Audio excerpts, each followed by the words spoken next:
Hello friends, I am Dr. Harbans Lal, Director Delhi Eye Center and Co-Chairman Department of Ophthalmology, Sir Ganga Ram Hospital, New Delhi.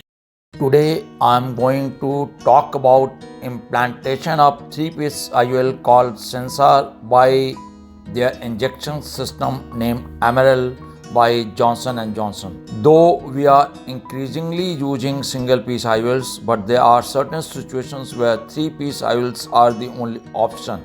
In presence of PCR for placement in sulcus, three-piece IOLs are preferred. As single-piece IOLs may cause inflammation, glaucoma, chafing of iris, and can get decentered. In presence of generalopathy, whether traumatic, congenital, inherited, senile, idiopathic, the three-piece IOLs are preferred. Not only these lenses center better, but in the event of decentration can be easily fixated to the sclera without removal or exchange. For scleral fixation of the glued IOL, these are the only option. Another important consideration is the affordability. Three-piece IOL packages are much more economical than single-piece aspheric IOLs. But the downside of these IOLs is that there is an increased incidence of PCR if not done properly. So every eye surgeon must know how to implant these IOLs. Emerald injector system has got two components, injector and cartridge. Injector has got two parts. One is plunger with thread for screw action and barrel with slot to fix the cartridge. Cartridge has three parts, tip with bevel, throw and wings with lace. Visco elastic is injected into the tip and throw. IOL is placed as shown in diagram with open wings. For pushing the IOL underneath the lace, we need to close the wings by 30 degrees or so. First, we push the right side of the IOL underneath the lace, then the left side. Once the IOL is under the lace on both sides, we start closing the wings. Press the center of the IOL to keep it concave and gently push the leading haptic into the tip before complete closure of the wings. Cartridge is loaded into the slot in the barrel and plunger is pushed forward.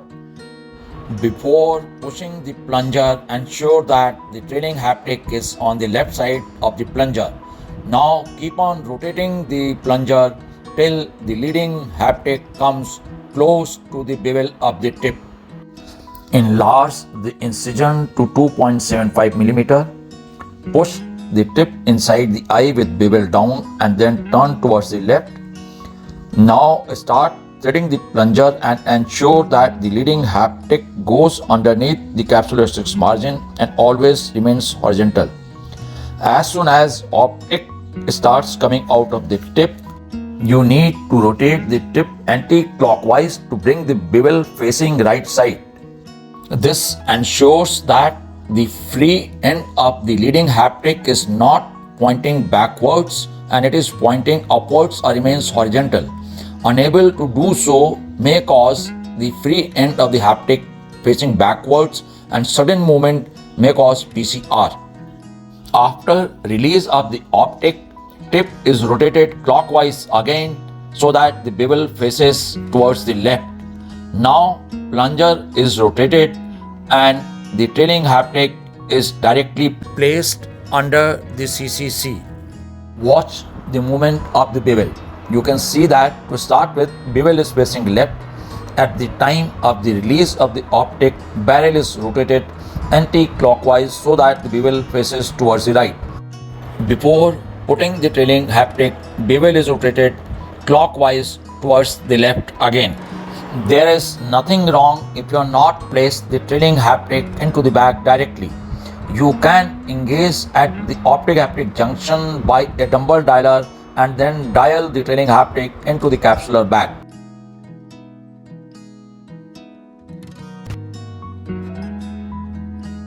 Thank you very much for watching. Please like and subscribe our